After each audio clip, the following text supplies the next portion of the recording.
Hello friends, welcome to Xmart study YouTube channel. साथियों, RRB group D का exam जिनका अभी बाकी है, यानी देखिए जिनका पेपर अभी 2 फरवरी, 3 फरवरी, 4, 5, 6, इसके अलावा 9 और 10 फरवरी को पेपर है, उन साथियों के लिए साइंस का क्लास देखेंगे जिसमें टॉप 50 क्वेश्चंस आपको करवाएंगे बायोलॉजी के।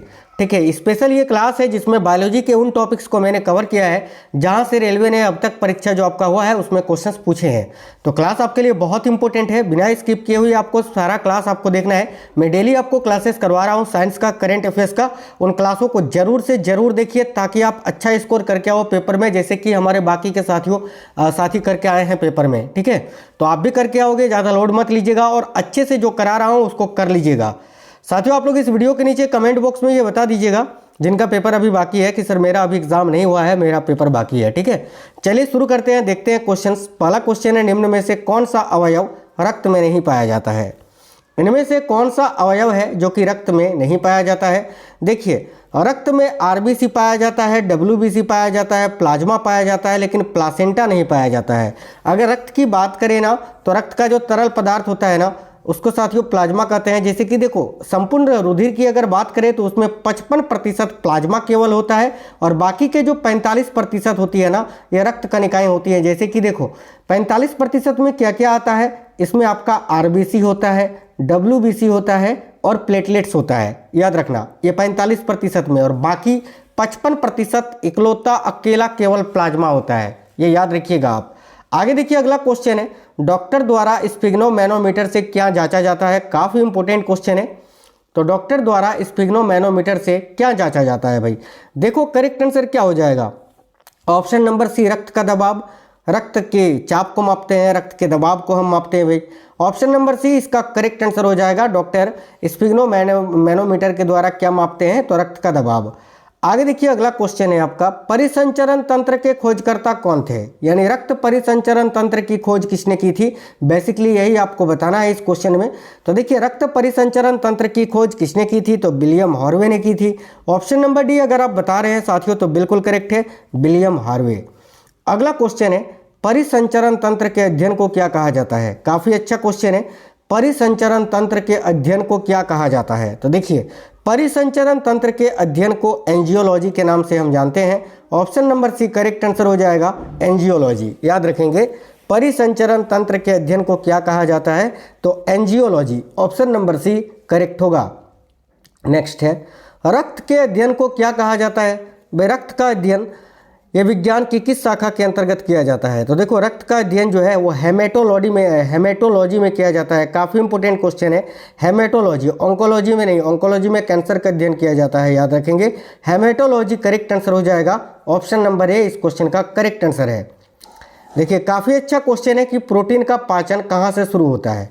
प्रोटीन का पाचन कहाँ से शुरू होता है, क्वेश्चन में ये आपको बताना है। तो प्रोटीन के बारे में पूछा जा रहा है। कार्बोहाइड्रेट का पूछता तो मुख से आप आंसर कर सकते थे, लेकिन जब भी प्रोटीन का पाचन पूछे कि प्रोटीन का पाचन कहाँ से शुरू होता है, तो याद रखना प्रोटीन का पाचन आमाशय से शुरू होता है साथियों। तो करेक्ट आंसर हो जाएगा ऑप्शन नंबर सी, आमाशय से। याद रखेंगे, प्रोटीन का पाचन कहाँ से शुरू होता है? तो आमाशय से शुरू होता है। देखिए, जल का अवशोषण कौन से भाग में होता है? कल भी मैंने ये कराया था कि साथियों, जल और खनिज लवण का अवशोषण किस भाग में होता है? मैंने आपको बताया था ना, बड़ी आंत में होता है, छोटी आंत में नहीं, बड़ी आंत में, जिसको बृहदांत्र बोलते हैं। एनसीईआरटी में ये बड़ी आंत को हिंदी में बृहदांत्र कहा गया है। याद रखना, ऑप्शन नंबर बी करेक्ट होगा, बड़ी आंत। छोटी आंत नहीं, छोटी आंत में पचे हुए भोजन का अवशोषण होता है, लेकिन जब भी जल पूछे, जल और घुले हुए खनिजों का अवशोषण कहाँ होता है? तो याद रखिएगा, बड़ी आंत में होता है। देखिए, अगला क्वेश्चन है, गुणसूत्र की खोज किसने की थी? काफी अच्छा क्वेश्चन है, गुणसूत्र की खोज किसने की थी? याद रखिए, गुणसूत्र की खोज की थी वाल्डेयर ने। ऑप्शन नंबर डी करेक्ट होगा, WT वाल्डेयर ने गुणसूत्र की खोज की थी। अगर मानव की बात करें तो मानव में कितनी जोड़ी गुणसूत्र होती है? तो मानव में 23 जोड़ी गुणसूत्र होती है, यानी टोटल 46 होती है।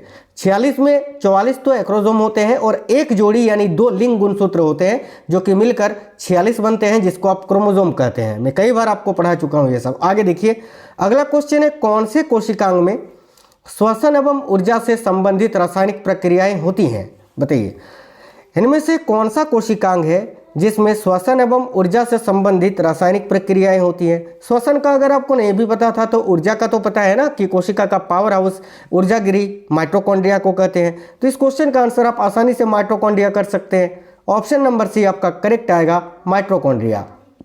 देखिए नेक्स्ट क्वेश्चन है, पादप कोशिका का जो कोशिका द्रव्य होता है ये घिरा रहता है किससे?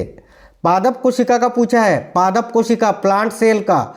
तो पादप कोशिका का जो कोशिका द्रव्य होता है ये किससे घिरा होता है? तो ये कोशिका भित्ति और कोशिका झिल्ली दोनों से घिरा रहता है।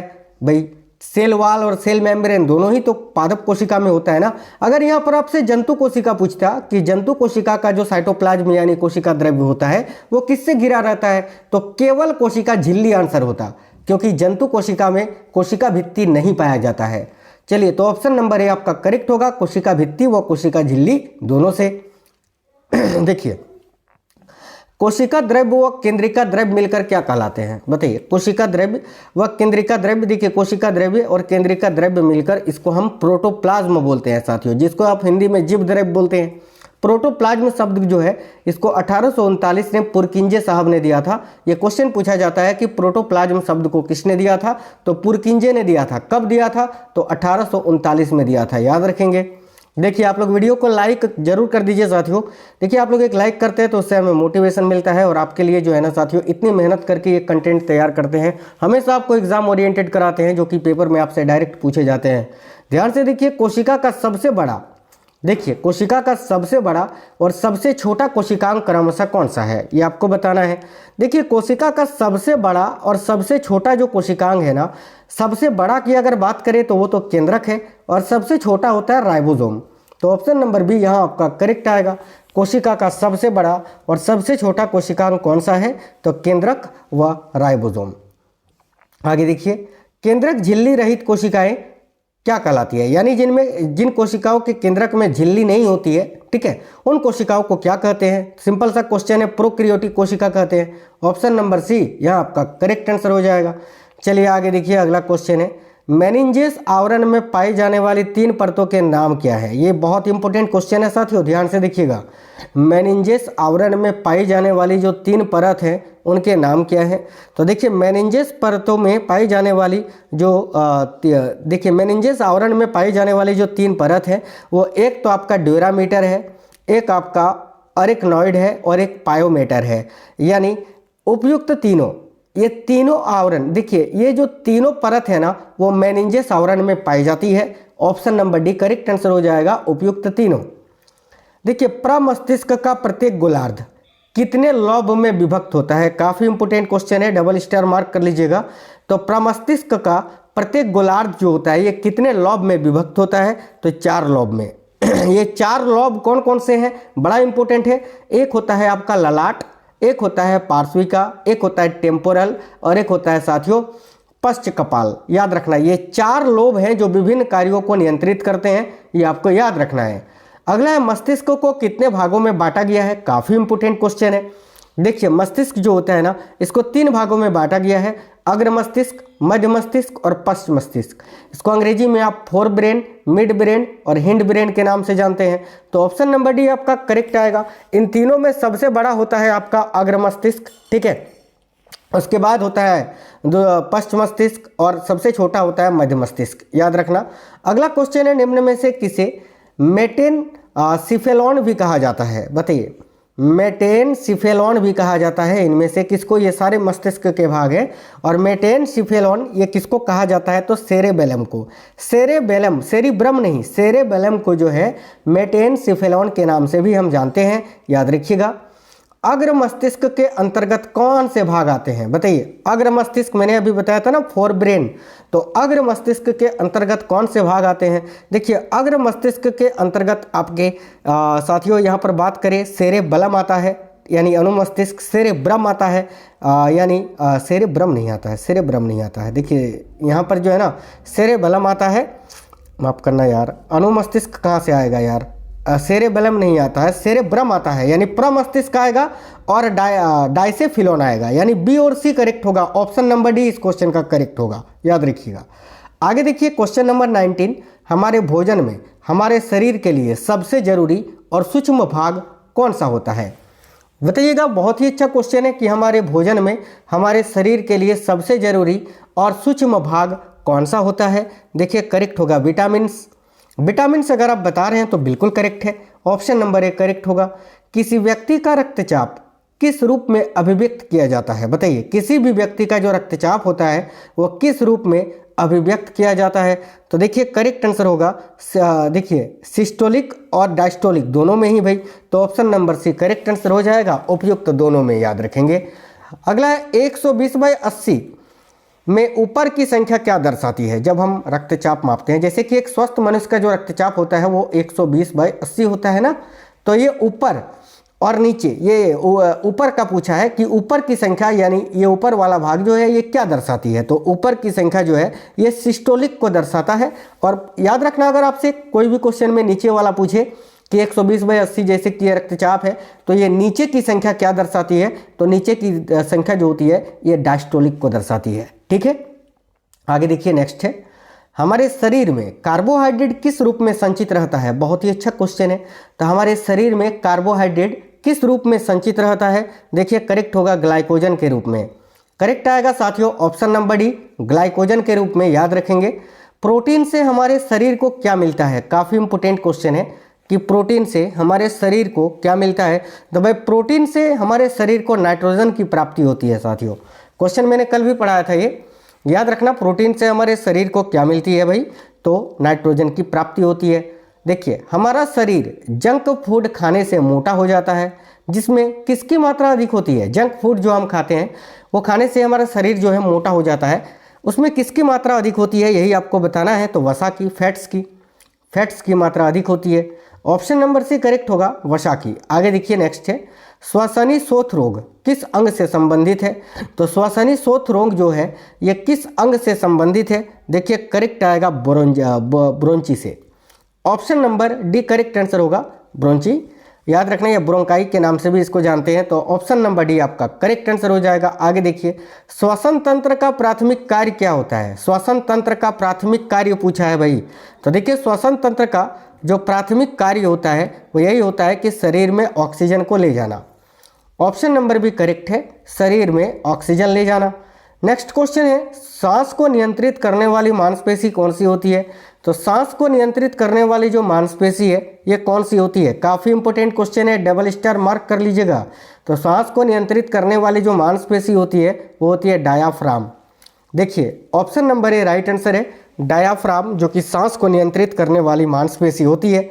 अगला क्वेश्चन है, श्वास नली का अंतिम भाग क्या कहलाता है। बताइए, श्वास नली का जो अंतिम भाग होता है वो क्या कहलाता है। देखिए श्वास नली का अंतिम भाग वायुकोश कहलाता है, याद रखेंगे वायुकोश। ठीक है, श्वास नली का अंतिम भाग क्या कहलाता है। तो करेक्ट होगा साथियों ऑप्शन नंबर सी, वायुकोश कहलाता है। अगला है, निम्न में से कौन सा श्वसन तंत्र का अंग नहीं है। देखिए श्वसन तंत्र का अंग ब्रोंकाई भी है, लंग्स भी है, ट्रेकिया भी है, हार्ट नहीं है। हार्ट मैंने कल बताया था रक्त परिसंचरण तंत्र का अंग है, तो हार्ट इस क्वेश्चन का करेक्ट आएगा।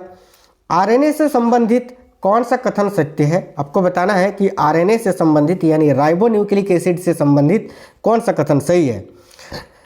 देखिए ए में लिखा, यह प्रोटीन संश्लेषण में सहायक होता है, बिल्कुल। इसकी संरचना एकल कुंडलित होती है, यह कोशिका द्रव्य में पाया जाता है। ऑप्शन नंबर डी उपयुक्त तीनों सही है भाई। आगे देखिए, मेंडल ने संकरण के प्रयोग कब किए थे, यानी मेंडल ने क्रॉस कब करा था, ये आपसे पूछा जा रहा है। तो मेंडल ने संकरण यानी क्रॉस के प्रयोग कब किए थे। तो देखिए करेक्ट आंसर हो जाएगा ऑप्शन नंबर बी, 1856 से 1863 के बीच में। तो ऑप्शन नंबर बी करेक्ट होगा इस क्वेश्चन का। काफ़ी इंपोर्टेंट क्वेश्चन है। गुणसूत्र की संरचना में कौन शामिल होता है। बताइए, गुणसूत्र की यानी क्रोमोसोम की संरचना में, स्ट्रक्चर में कौन शामिल होता है। तो इसमें डीएनए भी शामिल होता है, आरएनए भी शामिल होता है और हिस्टोन भी शामिल होता है। तो गुणसूत्र की संरचना में ये तीनों शामिल होते हैं। Option number D, DNA, RNA और हिस्टोन।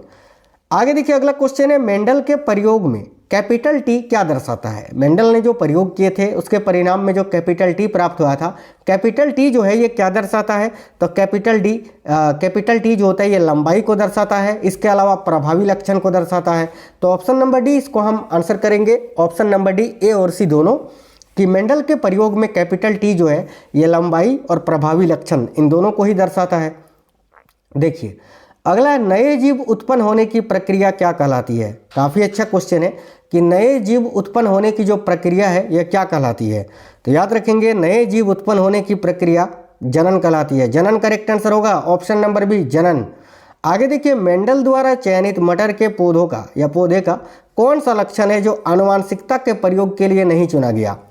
काफ़ी अच्छा क्वेश्चन है। तो मेंडल द्वारा चयनित मटर के पौधे का कौन सा लक्षण आनुवांशिकता के प्रयोग के लिए नहीं चुना गया। तो भाई इसमें देखिए, फली का रंग, बीज का रंग, फूल का रंग ये तो चुना गया था, तने का रंग नहीं चुना गया था, इसीलिए आंसर हम ऑप्शन नंबर सी करेंगे, तने का रंग। जीन कोष क्या होते हैं बताइएगा। काफ़ी अच्छा क्वेश्चन है कि जीन कोष क्या होता है।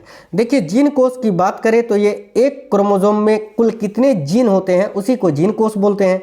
तो एक क्रोमोसोम में कुल जीनों की संख्या उसी को हम जीन कोष कहते हैं। ऑप्शन नंबर 1 करेक्ट होगा। नेक्स्ट है, जीन कहाँ पाए जाते हैं बताइए। जीन जो होते हैं ये कहाँ पाए जाते हैं। देखिए, जीन की अगर बात करें तो ये केंद्रक में पाए जाते हैं, याद रखेंगे ऑप्शन नंबर डी करेक्ट है, केंद्रक में। आगे देखिए, अगला क्वेश्चन है, कोशिका विभाजन के समय केंद्रक के अंदर दृश्यमान डीएनए क्या होता है। तो कोशिका विभाजन के समय केंद्रक के अंदर दृश्यमान जो डीएनए होता है वो साथियों गुणसूत्र होते हैं भाई, याद रखेंगे गुणसूत्र। ऑप्शन नंबर बी यहाँ आपका करेक्ट आंसर हो जाएगा। मेंडल ने अपने संकरण प्रयोग किस पर किए थे। ये देखिए, हेरिडिटी वाले चैप्टर से ना बहुत ज़्यादा क्वेश्चन पूछा गया, इसीलिए मैंने यहाँ पर ये क्वेश्चन सेट किए हैं। मेंडल ने अपने संकरण प्रयोग किस पर किए। तो देखिए करेक्ट होगा पाइसम सटाइवम। पाइसम सटाइवम साथियों मटर के पौधे का वैज्ञानिक नाम है, याद रखना मटर। ये अगर ऑप्शन में ना मिले तो मटर आपको दिखेगा, वही आपको टिक करना है। आगे देखिए, कपाल तंत्रिका के प्रकार कौन से होते हैं। तो कपाल तंत्रिका के बारे में पूछा जा रहा है। देखिए, कपाल तंत्रिका, संवेदी तंत्रिका, प्रेरक तंत्रिका, मिश्रित तंत्रिका, उपयुक्त तीनों प्रकार के हो सकते हैं। तो ऑप्शन नंबर डी इसका करेक्ट आंसर होगा, उपयुक्त तीनों। निम्न में से किसमें तंत्रिका तंत्र नहीं पाया जाता है बताइए। इनमें से किसमें तंत्रिका तंत्र नहीं पाया जाता है। जोंक में पाया जाता है, घोंघा में पाया जाता है, टेप वर्म में पाया जाता है, लेकिन अमीबा में जो है ना तंत्रिका तंत्र नहीं पाया जाता है। इसका आंसर हम ऑप्शन नंबर बी करेंगे, अमीबा। आगे देखिए, कार्पस कैलोसम मानव शरीर के किस अंग का एक महत्वपूर्ण भाग है। देखिए, कार्पस कैलोसम मानव शरीर के किस अंग का एक महत्वपूर्ण भाग है। करेक्ट आएगा मस्तिष्क का। साथियों, कार्पस कैलोसम याद रखना मानव के मस्तिष्क का एक महत्वपूर्ण भाग है। आगे देखिए, नेक्स्ट क्वेश्चन है, किसी अन्य तंत्रिका कोशिका के डेंड्राइट के साथ समाप्त होने वाले एक अक्ष तंतु के बीच के जोड़ को क्या कहते हैं। डबल स्टार मार्क कर लीजिए। किसी अन्य तंत्रिका कोशिका के डेंड्राइट के साथ समाप्त होने वाले एक अक्ष तंतु के बीच के जोड़ को क्या कहते हैं। तो इसको हम अंतग्रथन बोलते हैं। अंतग्रथन यानी जिसको आप अंग्रेजी में सिनेप्स बोलते हैं साथियों, सिनेप्स, याद रखना सिनेप्स। ऑप्शन नंबर 1 करेक्ट है। गुर्दा जो होता है, गुर्दे की जो निस्पंदन इकाई होती है वो कौन सी होती है।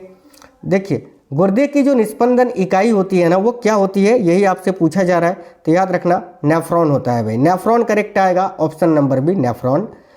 तंत्रिका कोशिका मानव शरीर के किस तंत्र का एक भाग है। देखिए, तंत्रिका कोशिका जो है ये मानव शरीर के किस तंत्र का एक भाग है। तो याद रखिए, तंत्रिका कोशिका जो है ये तंत्रिका तंत्र का ही एक भाग है। तो तंत्रिका तंत्र करेक्ट आंसर होगा, ऑप्शन नंबर डी। आगे देखिए, बेगस कपास तंत्रिका किस प्रकार की है। ये कपाल तंत्रिका है जिसका नाम है बेगस। आपको बताना है बेगस किस प्रकार की कपाल तंत्रिका है।